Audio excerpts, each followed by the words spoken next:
Indo British advanced pain clinic నొప్పి మాయం surgery దూరం ఫర్ అపాయింట్మెంట్స్ 9155515563. అందరికీ నమస్కారం. నేను Swaroopa Potlapalli. Welcome to trending topic. బీసీలే లక్ష్యంగా తెలంగాణలో రాజకీయాలు నడుస్తూ ఉన్నాయి. రాష్ట్ర మంత్రివర్గ సమావేశంలో కూడా ఎస్సీ ఉపవర్గీకరణ, బీసీ కుల గణన మీద చర్చ జరిగింది. ఇంకొక వైపు చూస్తే ఇటు బీఆర్ఎస్ ఎమ్మెల్సీ కల్వకుంట్ల కవిత, అటు కాంగ్రెస్ ఎమ్మెల్సీ తీన్మార్ మల్లన్న బీసీలను ఉద్దేశించి అనేక రకాలుగా సెన్సేషనల్ కామెంట్స్ చేస్తున్నారు. ముఖ్యంగా బీసీలకు సంబంధించి కాంగ్రెస్ ప్రభుత్వం చెప్పేవన్నీ కాకి లెక్కలని ఇటు కవిత కామెంట్స్ చేస్తుంటే, మరోవైపు అసలు తెలంగాణ బీసీలదే, రెడ్లు వెలమలు ఎక్కడి నుంచో వచ్చిన వారు, 2028లో రాబోయేది బీసీ సీఎం అంటూ తీన్మార్ మల్లన్న చేసిన వ్యాఖ్యలు అనేవి ఇప్పుడు రాజకీయాల్లో సంచలనం రేపుతున్నాయి. ప్రస్తుతం నాతో పాటు కాంగ్రెస్ జనరల్ సెక్రటరీ చరణ్ కౌశిక్ యాదవ్ ఉన్నారు. ఆయనతో మాట్లాడదాం. నమస్తే చరణ్ గారు. నమస్తే. తీన్మార్ మల్లన్న రకరకాలుగా వ్యాఖ్యానాలు చేస్తున్నారు. ముఖ్యంగా రెడ్లు వెలమలకు మాకు విడాకులు అయిపోయాయని ఆయన వ్యాఖ్యానించారు. అలాగే 2028లో రాబోయేది బీసీ సీఎం అని ఆయన అంటున్నారు. ఆయన ఉద్దేశం ఏంటి? ఎందుకు ఇలాంటి కామెంట్స్ చేస్తున్నారు? ముఖ్యంగా వరంగల్ యుద్ధ భేరీలో ఆయన చేసిన వ్యాఖ్యలు అనేది పెద్ద చర్చకే దారితీశాయి. అంటే తీన్మార్ మల్లన్న మాయమాటలతో మరాఠీ చేసే ప్రయత్నం చేస్తూ ఉన్నాడు. ఎందుకంటే కాంగ్రెస్ ప్రభుత్వం కులగణన చేస్తూ ఉంది. ఇప్పటివరకు స్వతంత్ర భారతదేశంలో కావచ్చు, సమైక్య రాష్ట్రంలో కావచ్చు, బీసీలకు సంబంధించిన లెక్కలు ఎక్కడ లేవు. ఆ లెక్కలు అసలు లెక్కలే లేనప్పుడు బీసీలను ఎట్ట తక్కువ చేసినని చెప్పేసి మల్లన్న ఎట్లా మాట్లాడతాడు? కల్వకుంట్ల కవిత గారు కూడా అదే మాట్లాడుతూ ఉంది. బీఆర్ఎస్ పార్టీ అయినా కల్వకుంట్ల కవిత గారైనా తెలంగాణ రాష్ట్రంలో బీసీ సంఘాలంతా కూడా బీసీల లెక్కలు కాంగ్రెస్ ప్రభుత్వం తక్కువ చేసి చూపిస్తుందని చెప్పేసి కాంగ్రెస్ ప్రభుత్వం మీద అపవాదం మోపే ప్రయత్నం తీర్మానం మల్లన్న చేస్తుంటే కనపడతా ఉంది. ఎందుకంటే తెలంగాణ రాష్ట్రంలో సబ్బండ వర్గాలను అవమానించే విధంగా తీర్మానం మల్లన్న మాట్లాడుతూ ఉన్నాడు. అదే కాకుండా తను కాంగ్రెస్ పార్టీలో ఎమ్మెల్సీ, తను మాట్లాడిన మాటలు కాంగ్రెస్ పార్టీకి కూడా ఆపాదించే ప్రయత్నం జరుగుతూ ఉంది. ఏకంగా తెలంగాణ రాష్ట్రంలో ఉన్నటువంటి వెలమ సామాజిక వర్గం కావచ్చు, రెడ్డి సామాజిక వర్గం కావచ్చు, ఏకంగా వారు తెలంగాణలో కాదని చెప్పేసి వారు మాట్లాడడాన్ని మేము తీవ్రంగా ఖండిస్తూ ఉన్నాం. ఎందుకంటే తెలంగాణ అంటే సబ్బండ వర్గాలది, అందరూ తెలంగాణ రాష్ట్రంలో ఉన్నారు. ఎప్పటి నుంచో అన్నదమ్ములో కలిసినటువంటి ఈ సమాజాల మధ్య అనవసరంగా గొడవ పెట్టే ప్రయత్నం తీర్మానం మల్లన్న చేస్తున్నా కనపడతా ఉంది. మీ స్వార్థం స్వలాభం కోసం ఏకంగా తెలంగాణ రాష్ట్రంలో కొన్ని సామాజిక వర్గాలు అసలు తెలంగాణకి సంబంధం అని చెప్పేసి మాట్లాడడం అంటే మీ స్వార్థం కోసం మీరు మాట్లాడడం కనపడతా ఉంది. అదే కాకుండా కాంగ్రెస్ పార్టీ ఒక సాహసోపేత నిర్ణయం తీసుకుంది. రేవంత్ రెడ్డి గారు ముఖ్యమంత్రిగా దేశంలో ఏ రాష్ట్రంలో కులగణన జరగలేదు. తెలంగాణ రాష్ట్రంలో సాహసోపేత నిర్ణయం తీసుకొని 50 రోజుల పాటు దాదాపు 1,00,000 మంది ఎమ్యులేటర్లు పెట్టి సర్వే నిర్వహిస్తే ఆ సర్వే తప్పని చెప్పేసి తీర్మానం మల్లన్న మాట్లాడుతున్నారు. బీసీ సంఘాలు మాట్లాడుతూ ఉన్నాయి. అదే ఒక కాంచి కల్వకుంట్ల కవిత గారు, ఇంకో కాంచి హరీష్ రావు గారు, ఒక కాంచి బీఆర్ఎస్ పార్టీ. అంటే కాంగ్రెస్ ప్రభుత్వం ఒక మంచి ఉద్దేశంతో ఎవరు ఎంత ఉన్నారో తెలియజేసే ప్రయత్నంలో భాగంగా బీసీలకు 42% రిజర్వేషన్ ఇస్తామని చెప్పేసి మేము కామారెడ్డి డిక్లరేషన్ ప్రకటించినాం. కాబట్టి దాని ప్రకారం మీరు రిజర్వేషన్ పెంచే వరకు ఎలక్షన్లో పోతుందని చెప్పి ప్రభుత్వం భావించి లోకల్ బాడీ ఎలక్షన్ కూడా పోలే. అయినా కూడా కాంగ్రెస్ ప్రభుత్వాన్ని రేవంత్ రెడ్డి గారిని బదనాం చేసే ప్రయత్నం దయచేసి ప్రతిపక్షాలు తీర్మానం మల్లన్న మార్చుకోవాలని చెప్పేసి నేను కోరుతా ఉన్నాను. అయితే తీన్మార్ మల్లన్న మీ పార్టీలో ఉన్నారు. ఆయన ముఖ్యంగా రెడ్లు వెలమల్ని టార్గెట్ చేసి మాట్లాడుతున్నట్టుగా కనిపిస్తోంది. బీసీల వాదాన్ని ఎత్తుకున్నా కానీ టార్గెట్ వీళ్ళే. ముఖ్యంగా వెలమలు అంటే గత 10 ఏళ్లుగా పాలించిన వాళ్ళు కేసీఆర్ని ఆయన అంటున్నారు. ఇంకొక వైపు చూస్తే ఇప్పుడు రెడ్డి అంటే రేవంత్ రెడ్డి సీఎంగా ఉన్నారు. ఇప్పుడు కాంగ్రెస్ పార్టీలోనే ఉండి సొంత సీఎంని కూడా ఆయన ఒక రకంగా విమర్శిస్తున్నట్టే. మరి పార్టీ నుంచి కానీ ప్రభుత్వం నుంచి కానీ ఆయన మీద చర్యలు ఏమైనా ఉండే అవకాశం ఉందా? ఇక్కడ ప్రధానంగా కొంతమంది స్వార్థం స్వలాభం కోసం వాళ్ళ అవసరాల దృష్ట్యా మాట్లాడుతుంటారు. దానికి కాంగ్రెస్ ప్రభుత్వానికి ఆపాదించే ప్రయత్నం దయచేసి మానుకోవాలా. అదే కాకుండా కాంగ్రెస్ పార్టీ సబ్బండ వర్గాలను ఉండాలని చెప్పి కోరుకుంటుంది. కాంగ్రెస్ పార్టీలో సోషల్ జస్టిస్ ఉంటుంది. ఇప్పుడు కాంగ్రెస్ పార్టీలో ముఖ్యమంత్రిగా రేవంత్ రెడ్డి గారు ఉంటే డిప్యూటీ సీఎంగా ఎస్సీ సామాజిక వర్గానికి సంబంధించిన బట్టి విక్రమార్ గారు, కాంగ్రెస్ పార్టీ అధ్యక్షుడు బీసీ సామాజిక వర్గానికి సంబంధించి మహేష్ కుమార్ గౌడ్ గారు. జాతీయ స్థాయిలో మీరు చూసినప్పుడు ఖర్గే గారు జాతీయ స్థాయిలో కాంగ్రెస్ పార్టీ అధ్యక్షుడు. అదేవిధంగా వారు రాజ్యసభలో ఫ్లోర్ లీడర్ ఉన్నారు. రాహుల్ గాంధీ గారు లోక్సభలో ఫ్లోర్ లీడర్గా వ్యవహరిస్తున్న పరిస్థితి. కాంగ్రెస్ పార్టీలో అన్ని వర్గాలను సముచితమైన న్యాయం గౌరవం ఇస్తూనే కాంగ్రెస్ పార్టీ ముందుకు పోతుంటుంది. అదే కాకుండా వెనుకబడిన వర్గాలను ముందుకు తీసుకునే ప్రయత్నంలో భాగంగా జాతీయ స్థాయిలో కులగణన చేయాలని చెప్పేసి రాహుల్ గాంధీ గారే జాతీయ స్థాయి మేనిఫెస్టోలు పెట్టిండు, రాష్ట్ర స్థాయిలో మేనిఫెస్టోలు పెట్టిండు. దానిలో భాగంగా తెలంగాణ రాష్ట్రంలో కూడా కాంగ్రెస్ పార్టీ రేవంత్ రెడ్డి గారు, అదేవిధంగా మహేష్ కుమార్ గౌడ్ గారు కావచ్చు, బట్టి విక్రమార్క గారు కావచ్చు, ఉత్తమ్ కుమార్ రెడ్డి గారు కావచ్చు, సమిష్టిగా అందరు కలిసి ఖచ్చితంగా బీసీలకు మనం మాట ఇచ్చినాం.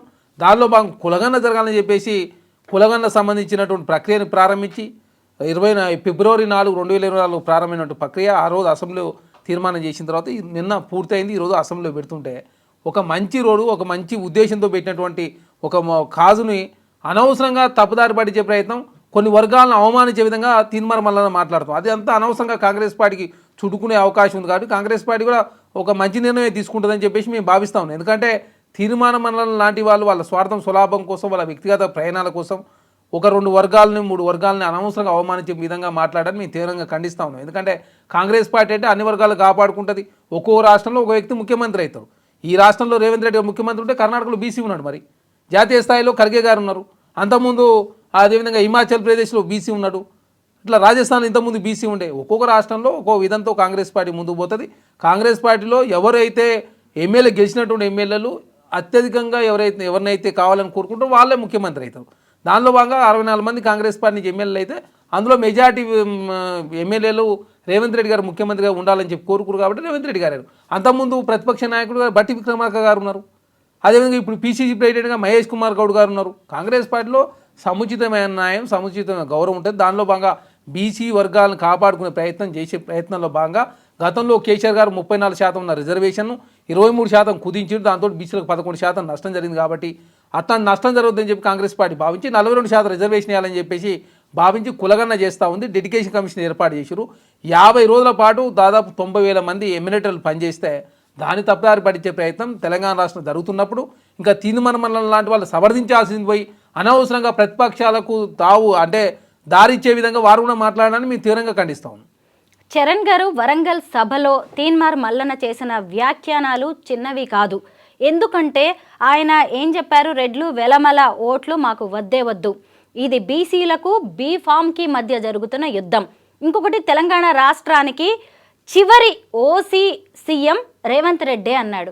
అంటే ఆయన ఉద్దేశం ఏంటి? ఖచ్చితంగా 2028లో రాబోయేది బీసీ సీఎం అని కూడా చెప్పేశారు. అంటే ఇప్పుడు తీన్మార్ మల్లన్న అనే వ్యక్తి ప్రస్థానం ఏంటో మనకు తెలుసు. ఆయన ఎక్కడి నుంచి మొదలుపెట్టి ఎమ్మెల్సీగా ఎలా ఎదిగారో తెలుసు. అంటే ఆయన సీఎం టార్గెట్గా పనిచేయబోతున్నారు అని అంటారా? ఇప్పుడు మీరేమైనా కావాలని కోరుకుంటే తప్పలేదు, కానీ మీరు అయ్యే క్రమంలో వేరే వాళ్ళని అవమానించడం కరెక్ట్ కాదు. అదే కాకుండా ఎవరికైనా కోరికలు ఉంటాయి, కోరికలకు అద్దు కూడా ఉంటుంది. అనవసరంగా ఇక నెక్స్ట్ వచ్చేది బీసీల రాజ్యమే, ఇదే చివరి ఓసీ ముఖ్యమంత్రి అని అంటే ప్రజల్ని మరి తప్పుదారి పట్టిస్తుండా, లేదు కులగన్న అడ్డుకోవాలని చూస్తున్నారా? బీసీలది కులగన్న అయిపోతే బీసీలుగా ఎవరు కూడా నన్ను పట్టించుకోరని చెప్పేసి వివాదాస్పద వ్యాఖ్యలు చేసినా నన్ను గుర్తుపెట్టుకుంటారని చెప్పేసి తను వివాదాస్పద వ్యాఖ్యలు చేసినా కనపడతా ఉంది. అదే కాకుండా ఓసీలంతా బీసీల ఉత్తదాగుతున్నారని చెప్పేసి చాలా ఘోరంగా అవమానకరంగా మాట్లాడిన సందర్భం. కాబట్టి అట్లాంటి దాన్ని ఎవరు కూడా హర్షించరు. మేమంతా బీసీలమే, మాకు కూడా సోషల్ జస్టిస్ జరగాలని చెప్పి మేము కోరుకుంటాం. కాంగ్రెస్ పార్టీ మంచిగా ఉండాలి, కాంగ్రెస్ పార్టీలో ఎస్సీ ఎస్టీ బీసీలకు న్యాయం జరుగుతుంది, కాంగ్రెస్ పార్టీ ఉంటే అన్ని వర్గాలకు న్యాయం జరుగుతుంది, జాతీయ స్థాయిలో కూడా అన్ని వర్గాలు కాపాడుకునేది కాంగ్రెస్ పార్టీ. అదేవిధంగా కులాలకు మతాల ఖచ్చితంగా కూడా కాంగ్రెస్ పార్టీ అన్ని వర్గాలు కాపాడుకుంటుందని చెప్పేసి కాంగ్రెస్ పార్టీలో ఉన్న ప్రతి నాయకుడు కోరుకుంటారు. దానిలో కాంగ్రెస్ పార్టీ నియమనిబంధనలు లోబడి మనం పనిచేస్తాం తప్ప అనవసరంగా వివాదాస్పద వ్యాఖ్యలు చేసి మీ వ్యక్తిగతంగా ఏమైనా లాభం జరుగుతుండదు, కానీ బీసీ వర్గాలకు అన్యాయం జరుగుతుంది కదా. బీసీ వర్గాలను మిగతా వర్గాలంతా మమ్మల్ని ఈ బీసీలంతా ఇట్లా తిడుతురని చెప్పేసి ఏకంగా ఓసీలంతా కూడా ఇప్పుడు కులగన్న విషయంలో ఏదైనా కుట్ర కూడా జరిగే అవకాశం ఉంటుంది. అంటే బీసీ కులగన్న జరగద్దని చెప్పేసి ఏమన్నా మల్లన్న లాంటి వాళ్ళు కోరుకుంటురా, లేకపోతే అనవసరంగా 2 వర్గాల మధ్య వ్యత్యాసం తీసుకొచ్చి లేనిపోని గలాడ క్రియేట్ చేసే ప్రయత్నం జరుగుతుందని కనపడతాం. కాబట్టి కాంగ్రెస్ పార్టీ ఏది చేసినా కాంగ్రెస్ పార్టీ మాత్రమే చేస్తుంది. స్వతంత్ర భారతదేశంలో ఇప్పటివరకు బీసీలకు సంబంధించిన లెక్కలే లేవు. అదే కాకుండా బీసీలకు సంబంధించి కాంగ్రెస్ పార్టీ వాస్తవం చెప్పాలంటే బీసీలు ముఖ్యమంత్రులు కాకపోయి ఉండొచ్చు కాక తెలుగు రాష్ట్రాల్లో, కానీ బీసీలు కాంగ్రెస్ పార్టీకి చాలామంది అధ్యక్షులు చేసిరు. టి శ్రీనివాస్ గారు అధ్యక్షులు చేసిరు, వి హనుమంతరావు గారు చేసిరు, బొత్స సత్యనారాయణ గారు చేసిరు, అదేవిధంగా కేశవరావు గారు చేసిరు, పొన్నా లక్ష్మయ్య గారు చేసిరు, ఇప్పుడు మహేష్ కుమార్ గౌడ్ గారు చేస్తున్నారు. అంటే ఇప్పటివరకు 6 మంది పీసీ బ్రాండ్లు కాంగ్రెస్ పార్టీలో చేసిరంటే పీసీ బ్రాండ్ ముఖ్యమంత్రి, ప్రభుత్వంలో ముఖ్యమంత్రి అనేది నెంబర్ 1 పోస్టు, పార్టీలో పీసీ బ్రాండ్ అనేది నెంబర్ 1 పోస్టు. అదే కాకుండా ఎస్సీ వర్గాలకు సంబంధించి దామోదర్ సంజయ్ గారు ఆల్రెడీ ముఖ్యమంత్రిగా చేసిరు, బట్టి విక్రమార్క గారు ప్రతిపక్ష నేతగా చేసిరు. కాబట్టి ఒక్కొక్క వర్గానికి ఒక్కొక్కసారి ప్రయారిటీ ఇచ్చే ప్రయత్నంలో భాగంగా ఎవరైతే బలంగా ఉండి కోట్లాడుతుంటారో వారికి అవకాశం ఇస్తుంటారు. కాబట్టి నీవు బీసీ సమాజంలో చైతన్యం తీసుకొస్తే ఎవరు తప్పుపడరు. ఆ చైతన్యం తీసుకొచ్చే క్రమంలో మిగతా వర్గాలను ఇష్టం వచ్చిన తిరిగితే చైతన్యం వస్తుంది అనేది నేనైతే వస్తుందని చెప్పేసి భావిస్తలేను. ఎందుకంటే అనవసరంగా సమాజంలో బీసీల మీద తప్పుడుగా సమాజం ఆలోచించే అవకాశం ఉంది. వాళ్ళు ఓట్ల కోసం సీట్ల కోసం ఏదైనా మాట్లాడతారని చెప్పేసి ప్రజలు రెండుగా చీలిపోయే అవకాశం ఉంది. కాబట్టి అట్లాంటి వ్యాఖ్యలతో ప్రయాణం ఉండదని చెప్పేసి నేను భావిస్తాను. మరోవైపు బీఆర్ఎస్ ఎమ్మెల్సీ కల్వకుంట్ల కవిత గారు కూడా బీసీ కుల గణన మీద సీరియస్గానే వర్క్ చేస్తున్నారు. ఆమె జాగృతి ఆధ్వర్యంలో సమావేశాల మీద సమావేశాలు పెడుతున్నారు. ముఖ్యంగా కాంగ్రెస్ ప్రభుత్వం బీసీలకు అన్యాయం చేస్తోంది, వారిని మోసం చేస్తుంది. ఈ కాంగ్రెస్ ప్రభుత్వం చేసేవన్నీ చెప్పేవన్నీ కూడా కాకి లెక్కలు. ఇక మీదట అసెంబ్లీలో ఖచ్చితంగా బీసీ కుల గణన మీద, బీసీ రిజర్వేషన్ల మీద బిల్లు పెట్టాలని ఆమె డిమాండ్ చేస్తున్నారు. మీరేమంటారు ఈ కవిత చేస్తున్న ఎక్సర్సైజ్కి సంబంధించి? ఫస్ట్ ప్రశ్నించాల్సింది ఎవరిని? కల్వకుంట్ల కవిత గారు ప్రశ్నించాల్సింది కేసీఆర్ గారిని. కేసీఆర్ గారి ఫామ్ హౌస్ పోయి మీరు 10 సంవత్సరాలు ముఖ్యమంత్రిగా ఉన్నప్పుడు బీసీలకు తీవ్ర అన్యాయం జరిగింది. 34% ఉన్న రిజర్వేషన్ 23% కుదించి 11% బీసీలకు అన్యాయం చేసింది మీరే. అదే కాకుండా మీరు పార్టీ పెట్టినప్పుడు కేసీఆర్ గారు పార్టీ పెట్టినప్పుడు ఉన్నటువంటి ఆల నరేంద్ర గారు అవమానించి పార్టీ నుంచి పంపించిండు. అదే కాకుండా ప్రొఫెసర్ జయశంకర్ సార్ని అవమానించిండు. అదే కాకుండా ఆచార్య కొండ లక్ష్మణ్ బాబు గారిని అవమానించిండు. బీసీలను నిండా ముంచిందే బీఆర్ఎస్ పార్టీ. అదే కాకుండా ఈటల రాజేంద్ర గారిని అవమానించి బీఆర్ఎస్ పార్టీని సస్పెండ్ చేశారు. అదే కాక మహమూద్ అలీ గారు గతంలో ప్రగతి భవన్ పోతే ప్రగతి భవన్ ప్రవేశం లేకుండా ఆపేసింది కూడా బీఆర్ఎస్ పార్టీ. బీఆర్ఎస్ పార్టీ ఏంటంటే బీసీలను ప్రధానంగా ద్రోహం చేసింది కల్వకుంట్ల కేసీఆర్ గారు. కాబట్టి ముదిగాల కేసీఆర్ గారిని ప్రశ్నించి మీ 10 సంవత్సరాల కాలంలో జరిగినటువంటి మోసాలు గోసాలు కావచ్చు, అదే కాక బడ్జెట్లో ఇచ్చిన నిధులు కావచ్చు, అదే కాకుండా మీరు వైన్ షాపుల్లో బీసీల రిజర్వేషన్ ఇవ్వకుండా ఓన్లీ గౌడ్స్ ఎస్సీ ఎస్టీలకు మాత్రం ఇచ్చి బీసీలను నిండముంచింది కూడా బీఆర్ఎస్ పార్టీ. అదే కాకుండా కల్వకుంట్ల కవిత గారు కేరళలో ఏదైతే లిక్కర్ స్కామ్లో ఉందని చెప్పి ఆరోపణలు రావని, ఎప్పుడైనా ఆరోపణలు రావని ఎప్పుడు బీసీ ఇష్యూ లేకపోతే హాట్ టాపిక్ ఒకటి తీసుకొని కల్వకుంట్ల కవిత గారు ముందుకు వస్తారు. మరి వారు అధికారంలో ఉన్నప్పుడు ఏనాడు ప్రగతి భవన్కు పూలే భవన్ అని చెప్పి పేరు పెట్టలేదు, లేదు అసెంబ్లీలో పూలే గారి విగ్రహంగానో లేకపోతే సావిత్రిబాయి జయంతిగానో ఏది నిర్వహించిన సందర్భం లేదు. ఇప్పుడు బీసీలు గుర్తొస్తున్నారు. బీసీ కులగొన్న కాంగ్రెస్ పార్టీ చేస్తే మీరు 34% నుంచి 23% తగ్గించినప్పుడు మాత్రం మీరు మాట్లాడకుండా కాంగ్రెస్ ప్రభుత్వం బీసీ రిజర్వేషన్లు పారదర్శకంగా ఉండాలా, అందరి లెక్క తేలాలని చెప్పి ప్రభుత్వం భావించి 50 రోజుల పాటు డెడికేషన్ కమిషన్ ఏర్పాటు చేసిరు. అదే కులగన్న కూడా చేసిరు. 90,000 మంది ఎమిరేటర్లు పనిచేసారు. అదే కాకుండా మీ ఆయనలో సమగ్ర కుటుంబ సర్వే చేశారు. మరి బయట పెట్టిరా? మీరేమో బయట పెట్టరు. మీరేమో బీసీ రిజర్వేషన్ తక్కువ చేస్తారు, బీసీలకు నిధులు ఇవ్వరు, బీసీలు అవమానించి పార్టీ నుంచి పంపిస్తారు. కానీ మీ పార్టీ మంచిది, మీ కేసీఆర్ గారు మంచోళ్ళు, కాంగ్రెస్ పార్టీ మాత్రం చెడ్డదని చెప్పి కల్వకుంట్ల కవిత గారు అట్లా మాట్లాడితే తెలంగాణ సమాజం హర్షిస్తుందా? అదే కాకుండా కల్వకుంట్ల కవిత గారు కేటీఆర్ గారు ఈరోజు బీఆర్ఎస్ పార్టీలో ఉన్నటువంటి బీసీలతో మీటింగ్ పెడతాని చెప్పేసి వారు ఏర్పాటు చేసుకున్న తర్వాత కల్వకుంట్ల కవిత గారికి అదే విషయం తెలిసి గంట సేపలనే బీసీలు ఆ బీఆర్ఎస్ పార్టీకి సంబంధించిన బీసీలను పిలిపించుకొని సమావేశం పెట్టుకురంటే కల్వకుంట్ల కవిత గారు మీడియాకి ఎంత ప్రయారిటీ ఇస్తుందో, కేటీఆర్ గారితో ఏ విధంగా పోటీ పడుతుందో అర్థమవుతా ఉంది. మీ పోటీ మీ దాంట్లో మీరు పోటీ పడడానికి తప్పలేదు, కానీ అనవసరంగా బీసీల మీద రాజకీయం చేసేదాన్ని దయచేసి మానుకోవాలా. అదేవిధంగా మీకు చిత్తశుద్ధి ఉంటే బీఆర్ఎస్ పార్టీ అధ్యక్షుడన్నా లేకపోతే వర్కింగ్ ప్రెసిడెంట్ అన్నా బీఆర్ఎల్పీ నేత అన్నా బీసీలకు ఇస్తే బీసీ సమాజం హర్షిస్తారు. మీరు అట్లాంటి పదవులేమి ఇయ్యరు. కేసీఆర్ గారు బీఆర్ఎస్ పార్టీ అధ్యక్షుడు, బీఆర్ఎల్పీ నేత కేసీఆర్ గారే, వర్కింగ్ ప్రెసిడెంట్ కేటీఆర్ గారు ఉంటారు. మరి మీ పార్టీలో బీసీలకు ఏది? కాంగ్రెస్ పార్టీ బీసీని పీసీ ప్రెసిడెంట్ చేసింది. అదే కాకుండా బీసీల సమ్మె కులగన్న చేస్తూ ఉంది, 42% రిజర్వేషన్ ఇస్తూ ఉంది. అదే కాకుండా బీసీలు చాలామందికి బడ్జెట్లో నిధులు పెంచింది. కాంగ్రెస్ పార్టీ ఏం చేసిందో, బీఆర్ఎస్ పార్టీ ఏం చేసిందో బీసీలకు కాంగ్రెస్ ప్రభుత్వం చర్చించడానికి సిద్ధంగా ఉంది. ప్రతిపక్ష నాయకుడు కేసీఆర్ గారు అసెంబ్లీకి వచ్చి ఈరోజు బీసీలకు సంబంధించి సలహా సూచనలు ఇస్తే తీసుకుంటానికి సిద్ధంగా ఉన్నామని చెప్పేసి నిన్న పొన్నం ప్రభాకర్ గారు చెప్పారు. మరి కల్వకుంట్ల కేసీఆర్ గారు అసెంబ్లీకి వస్తాడో? ఈరోజైతే అసెంబ్లీకే రాలే. మరి కేసీఆర్ గారు ఇంటి ముందు పోయి ముదిగాలు మీరు బీసీలది కులగన్న విషయంలో అసెంబ్లీలో సమావేశం జరుగుతుంది, మీరు పోండి అని చెప్పి కేసీఆర్ గారిని అడగరు. కేసీఆర్ గారిని అడగరు, ప్రశ్నించరు. కేసీఆర్ గారు ఇంటి ముందర ధారణ చేయాల్సి ఉండే. మీరు అది చేయకుండా కాంగ్రెస్ ప్రభుత్వం ప్రశ్నిస్తే తెలంగాణ సమాజం హర్షిస్తుంది కదా. అనవసరంగా కల్వకుంట్ల కవిత గారు ఇట్లాంటి లిక్కర్ స్కామ్ వచ్చినప్పుడు మాత్రం బీసీలు గుర్తొస్తారు. కాబట్టి దయచేసి కల్వకుంట్ల కవిత గారు ఇట్లాంటి రాజకీయాలు మానుకోవాలని చెప్పి మేము కోరుతా ఉన్నాం. కేరళ లిక్కర్ స్కామ్లో కవిత పేరు బయటపెట్టింది మరెవరో కాదు, మీ కాంగ్రెస్ నేత సతీశన్. ముఖ్యంగా ఒయాసిస్ అనే లిక్కర్ కంపెనీకి లైసెన్సులు ఇప్పించడంలో, అలాగే కేంద్ర పెద్దలతో సంప్రదింపులు జరపడంలో కవిత కీలక పాత్ర పోషించారు అని కాంగ్రెస్ నేత సతీశన్ ఆరోపణలు చేశారు. ఎందుకు కేరళలో కూడా లిక్కర్ స్కామ్లో కవిత పేరును లాగుతోంది మీ పార్టీ? మీ లాగాల్సిన అవసరం లేదు. ఢిల్లీలో ఆల్రెడీ లిక్కర్ స్కామ్లు ఉన్నారు. వాళ్ళు లింకు గోవాలో కూడా ఆ లింకు ఒక సందర్భంగా బయటకు వచ్చిన సందర్భం, ఆ లింకు గోవా నుంచి కేరళ పోయింది. తర్వాత కేరళ పోయిన తర్వాత ఈ లింక్ అసలు ఢిల్లీ లింకు బయటపడ్డది. కాబట్టి దేశవ్యాప్తంగా చేద్దాం అనుకున్న లిక్కర్ స్కాము ఓన్లీ 3 రాష్ట్రాలకే పరిమితమైంది. ఎందుకంటే గోవా ఎలక్షన్ సందర్భం 100 కోట్ల రూపాయలు పంపిరని చెప్పేసి కేజ్రీవాల్ గారి మీద ఆరోపణలు వచ్చినాయి. అదే కాకుండా ఆంధ్ర రాష్ట్రానికి సంబంధించినటువంటి మాగుంట మాగుంట రాఘవ వాళ్ళు కూడా ఆ కేసులో ఉన్నారు. అదే కాకుండా ఈ కల్వకుంట్ల కవిత గారు, అంతకుముందు కేజ్రీవాల్ గారు కావచ్చు, అంతకుముందు డిప్యూటీ సీఎం మనీష్ సిసోడియా గారు కావచ్చు, అందరూ జైలుకి పోయిచున్నారు. కాబట్టి లిక్కర్ స్కామ్ విషయంలో కేరళలో ఉందనే విషయాన్ని కేంద్ర ప్రభుత్వ ఈడీ సిబిఐ మరోసారి వ్యక్తం చేయడంతో మాత్రమే దేశవ్యాప్తంగా మళ్ళీ కేరళ సైడ్ చూసిన పరిస్థితి. అదే కాకుండా అక్కడ కాంగ్రెస్ వాళ్ళు అంటే వాస్తవ విషయాలు చెప్పి తప్ప లేని విషయాన్ని అయితే చెప్పలే కదా. కాబట్టి కల్వకుంట్ల కవిత గారు లిక్కర్ స్కామ్లో ఉన్నమాట వాస్తవం. దానిలో భాగంగా లింక్ తోడే క్రమంలో అన్ని రాష్ట్రాల్లో లింకులు కూడా బయటపడతా ఉన్నాయి. కాబట్టి ఆ ఇష్యూ వచ్చినప్పుడు మాత్రం బీసీలు గుర్తొస్తారు కల్వకుంట్ల కవిత గారికి. కాబట్టి దయచేసి ఆ లిక్కర్ స్కామ్ సంబంధించిన కేసును మీరు ఏదో పరిష్కరించే ప్రయత్నం చేసుకోండి తప్ప తెలంగాణ రాష్ట్రంలో బీసీల గురించి అనవసరంగా బీసీలను ఆందోళనకు గురి చేసే అయోమయానికి గురి చేసే ప్రయత్నాన్ని మానుకోవాలని చెప్పేసి కోరుతాం. ఫిబ్రవరి 7వ తేదీన హైదరాబాద్లో ఎంఆర్పిఎస్ అధ్యక్షుడు పద్మశ్రీ మందకృష్ణ గారి ఆధ్వర్యంలో 1,00,000 డప్పులు 1,000 గొంతులు అనే మహాప్రదర్శన జరగబోతోంది. ముఖ్యంగా సుప్రీంకోర్టు ఇచ్చిన ఈ ఉపవర్గీకరణ తీర్పుని కాంగ్రెస్ ప్రభుత్వం అమలు చేయట్లేదు. ఉద్యోగాల నోటిఫికేషన్లో ఉపవర్గీకరణని సుప్రీంకోర్టు తీర్పుని అమలు చేస్తాము, అలాగే ఆర్డినెన్స్ కూడా తీసుకొస్తాము అవసరమైతే అని సీఎం రేవంత్ రెడ్డి చెప్పారు. ఆయన మాట తప్పడం వల్లే ఈ ప్రదర్శన మళ్ళీ ఇలాంటి నిరసన చేయాల్సిన అవసరం వస్తోందని మందకృష్ణ గారు చెబుతున్నారు. అసలు ఈ ఎస్సీ ఉపవర్గీకరణ మీద మీ స్టాండ్ ఏంటి? కాంగ్రెస్ ప్రభుత్వానికి చిత్తశుద్ధి ఉంది కాబట్టి అడ్వకేట్ను సుప్రీంకోర్టులో ఉన్న కేసుని రేవంత్ రెడ్డి గారు ముఖ్యమంత్రి అయిన తర్వాత ప్రత్యేకమైన అడ్వకేట్ని ఏర్పాటు చేసి దామోదర రాజేశ్వర గారి నేతృత్వంలో రాష్ట్ర ప్రభుత్వం మొత్తం ఖర్చులను భరించి త్వరితగతిన తీర్పు వస్తానికి కారణమే కాంగ్రెస్ ప్రభుత్వం.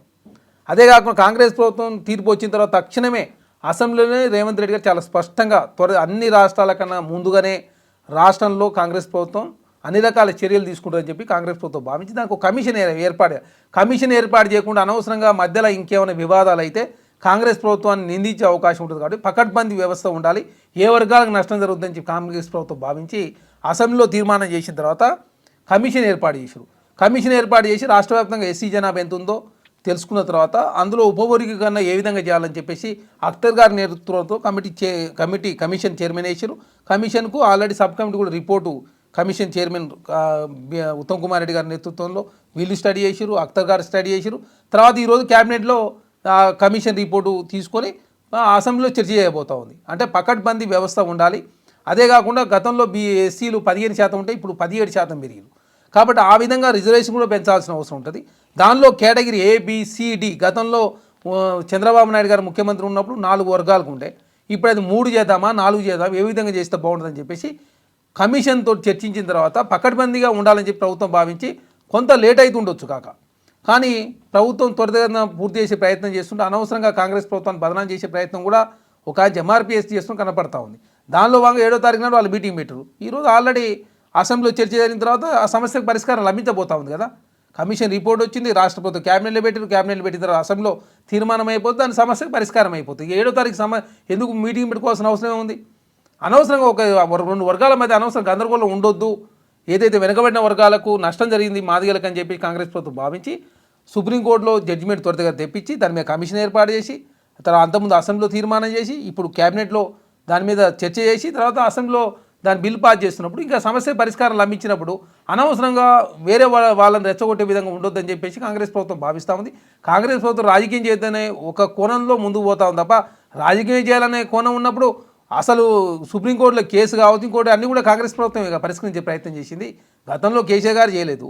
అదేగా గతంలో భారతీయ జనతా పార్టీ వీళ్ళు మద్దతు ఇచ్చారు కానీ భారతీయ జనతా పార్టీ పట్టించుకున్న పాపాన పోలే. కాంగ్రెస్ ప్రభుత్వం రేవంత్ రెడ్డి గారు పట్టించుకున్నారు. మాకు చిత్తశుద్ధి నిజాయితీ ఉంది కాబట్టి ఆ వర్గాలకు అన్యాయం జరిగిందని చెప్పి కాంగ్రెస్ ప్రభుత్వం అనవసరం దాని మీద రాజకీయం చేయొద్దని చెప్పేసి కాంగ్రెస్ పార్టీ కోరుకుంటా ఉంది. దయచేసి ఏ వర్గాలకు ఇబ్బంది అయ్యే పనులు ఎవరు కూడా చేయొద్దని చెప్పేసి కాంగ్రెస్ పార్టీ మొదటి నుంచి భావిస్తూ ఉంది. ఏదే వర్గాలకైతే నష్టం జరిగిందో ఆ వర్గాలకు నష్టం జరగొద్దు, భవిష్యత్తు ఇట్లాంటి పరిస్థితి ఉండొద్దని భావించింది. కాబట్టి కాంగ్రెస్ ప్రభుత్వం త్వరితమైన సమస్య పరిష్కరించే ప్రయత్నం చేస్తూ ఉంది. కాబట్టి ఈరోజు రేపు సమస్య పరిష్కారం అవుతున్నప్పుడు 7వ తారీఖు నాడు మీటింగ్ ఎందుకని చెప్పేసి కాంగ్రెస్ పార్టీ భావిస్తూ ఉంది. తెలంగాణ రాష్ట్రం మీద లక్షల కోట్ల అప్పుల భారం ఉంది. ఇంకొక వైపు చూస్తే 6 గ్యారంటీస్ని అమలు చేయడానికి నిధుల లేమి కనిపిస్తుంది. అలాంటి టైంలో ఇటువైపు ఎమ్మెల్సీ కవిత లాంటి వాళ్ళు కుల రాజకీయాలు చేస్తుంటే తీన్మార్ మల్నల్లన లాంటి వాళ్ళు కూడా బీసీ సంఘాలని బీసీలని ఉద్దేశించి ఇలాంటి రాజకీయాలు చేయడం మరి ప్రభుత్వం నుంచి కానీ పార్టీ నుంచి కానీ చర్యలు ఏమీ ఉండవంటారా? ఇది ప్రజాప్రభుత్వం, ప్రజలు ఏదనుకుంటే అది చేయడానికి కాంగ్రెస్ ప్రభుత్వం సిద్ధంగా ఉంది. దానిలో భాగంగా స్వేచ్ఛ ఇచ్చే వరకు ఇస్తారు. సొంత పార్టీ వాళ్ళే ఇలాగా మాట్లాడుతుంటే స్వేచ్ఛ ఇచ్చే వరకు ఇస్తారు ఎవరికైనా. ప్రజాస్వామ్యం ఇది. కాంగ్రెస్ ప్రభుత్వం అంటే నీళ్లు నిధులు నియామకాల అస్తిత్వం ప్రజాస్వామ్యం ఉండాలని చెప్పేసి 5 లక్షల కోసం పనిచేస్తా ఉన్నాం. దానిలో భాగంగా స్వేచ్ఛ ఇచ్చే వరకు ఇచ్చినాం. మన ప్రభుత్వమే కులగన్న చేస్తున్నప్పుడు, మన ప్రభుత్వమే బీసీలకు మేలు చేస్తున్నప్పుడు, మన ప్రభుత్వంలోనే గతంలో ప్రభుత్వంలో జరిగిన అన్యాయాన్ని పూడ్చే ప్రయత్నం చేస్తున్నప్పుడు, మన ప్రభుత్వంలో ఉన్నటువంటి ఎమ్మెల్సీ ఆ విధంగా మాట్లాడొద్దని చెప్పి కాంగ్రెస్ పార్టీలో చర్చ జరుగుతూ ఉంది. పార్టీ ఏ నిర్ణయం తీసుకున్నా కూడా కాంగ్రెస్ పార్టీ శ్రేణులంతా కూడా దాన్ని అంగీకరించడానికి సిద్ధంగా ఉన్నారు. కాబట్టి తీన్మార్ మల్లన్న లాంటి వాళ్ళు ఇట్లాంటి వ్యాఖ్యలు చేయొద్దని మొదటి నుంచి కాంగ్రెస్ పార్టీలో ఉన్నటువంటి నాయకులంతా కోరుతూ ఉన్నారు. అదే కాకుండా అనవసరంగా కొందరి పేరు మీద రాజకీయం చేయొద్దు, అనవసరంగా కులాల మీద రాజకీయం చేయొద్దు అని చెప్పేసి కాంగ్రెస్ పార్టీ కోరుతూ ఉంది. ఇది ఇట్నే కంటిన్యూ అయితే ఖచ్చితంగా పార్టీ పరంగా చర్యలు తీసుకునే అవకాశం కూడా ఉంది. Thank you so much Charan garu. Thank you.